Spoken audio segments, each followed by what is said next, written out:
포항시는 경주시, 영덕군, 청송군, 영천시와 마주하고 있는 곳으로 동쪽은 동해바다가 펼쳐져 있어 무척 매력적인 곳입니다. 포항제철과 현대제철이 주축을 이루는 철강산업단지와 영일만에 조성된 일반산업단지들로 활력을 띈 곳이기도 합니다. 또한 포항공대와 한동대학교가 위치하고 있고 해병대 1사단이 있는 곳이기도 합니다. 하루에 포항시를 다 둘러보는 것은 무리일 만큼 포항에는 가볼 만한 곳들이 많으니 최소한 이틀의 일정으로 움직이는 것이 좋을 듯합니다. 연호랑 세우녀 테마공원과 호미반도 해안둘레길. 신라시대의 동해바닷가에 살고 있었던 연호랑과 세우녀 부부의 설화를 테마로 만들어둔 공원으로 바다를 바라보며 산책할 수 있는 곳입니다. 공원에는 전시관과 연호랑 세우녀의 집을 복원해 두었습니다. 1월대 누각과 복원된 집들에 앉아 바다를 바라보며 쉬어가기 좋은 장소입니다. 이곳에서 2박 1일 마을로 찾아가면 해안 둘레길의 시작점을 만나게 됩니다. 전 구간을 모두 걷기보다는 바다를 바라보며 일부 구간을 걸어보는 것을 추천합니다. 호미곶 상생의 손과 등대박물관. 호미반도 해안둘레길을 따라 929번 도로로 이동하면 상생의 손으로 유명한 호미곶에 이르게 됩니다. 호미곶은 장기반도 끝자락에 위치한 고주로 말의 갈기처럼 생겼다고 하여 장기고주로 불렸으며 지명이 호미면으로 변경됨에 따라 부르는 호칭도 변경되었습니다. 이곳은 해돋이 명소로 유명하고 바다와 육지에 각각 설치된 상생의 손으로 널리 알려진 곳이기도 합니다. 인근에는 호미곶 등대를 포함한 등대박물관이 있어 다양한 등대를 관람할 수 있습니다. 구룡포 일본인가옥과 구룡포항. 호미곶에서 해안을 따라 이동하면 어느덧 구룡포항에 도착하게 됩니다.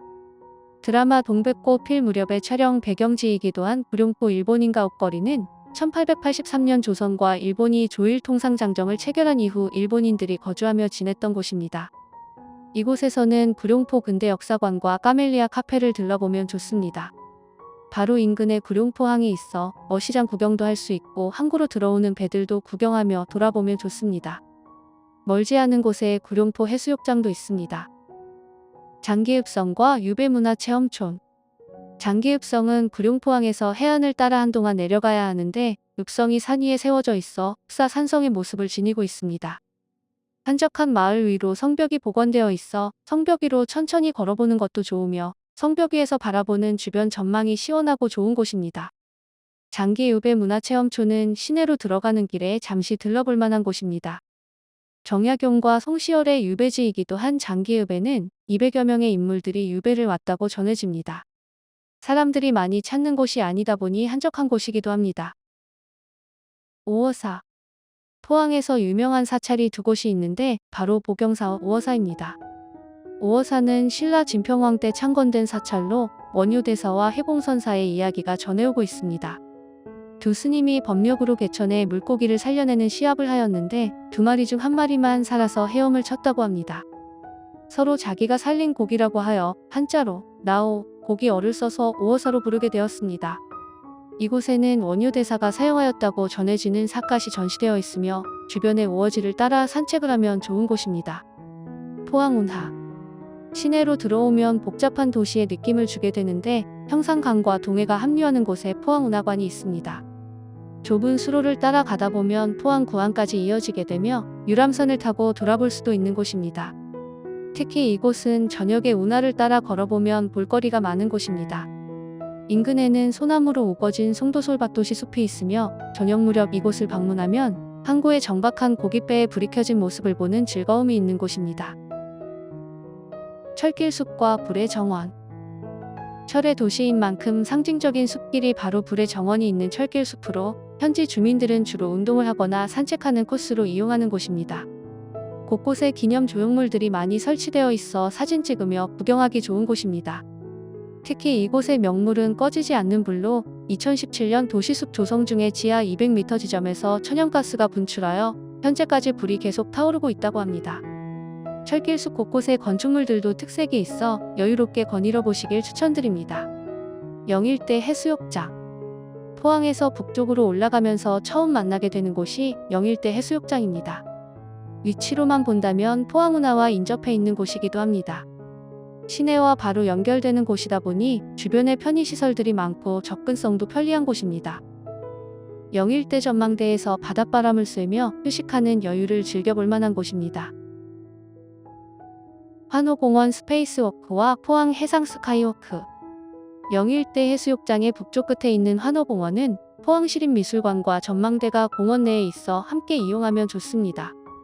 특히 이곳의 스페이스워크는 포스코에서 제작한 것으로 전체 트랙의 길이는 333m이며 계단 수는 717개입니다.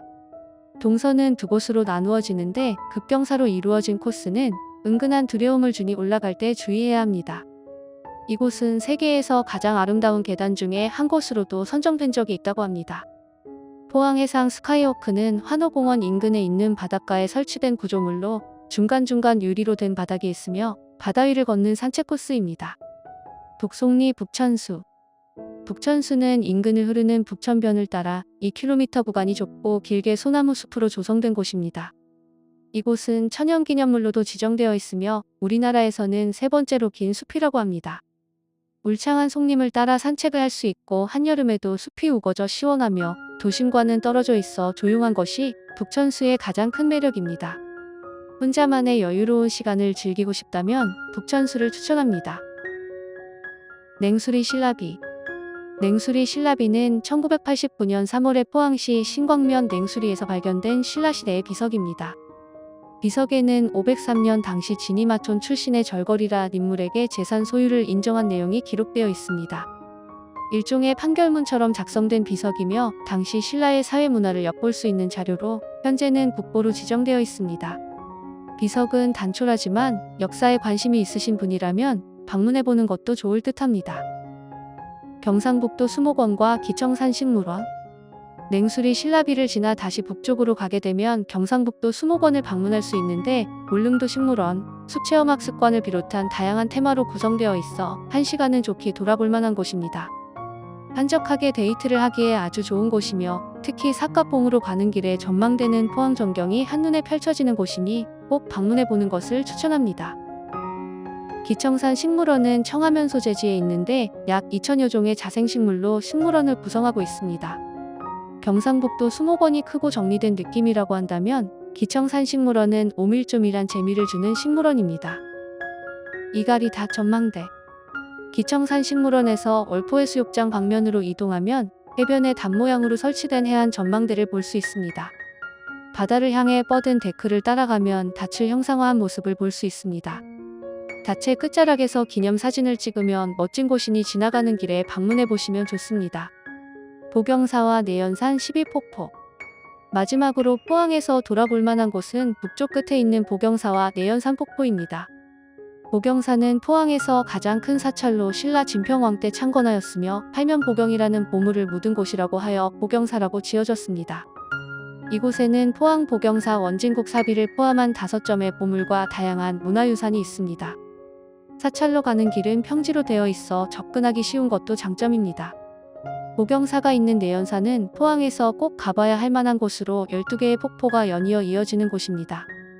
모든 폭포를 다 구경하기에는 하루 코스로 가야 할 수도 있으니 연산폭포와 그 주변의 소금강 전망대까지만 돌아보는 것을 추천합니다.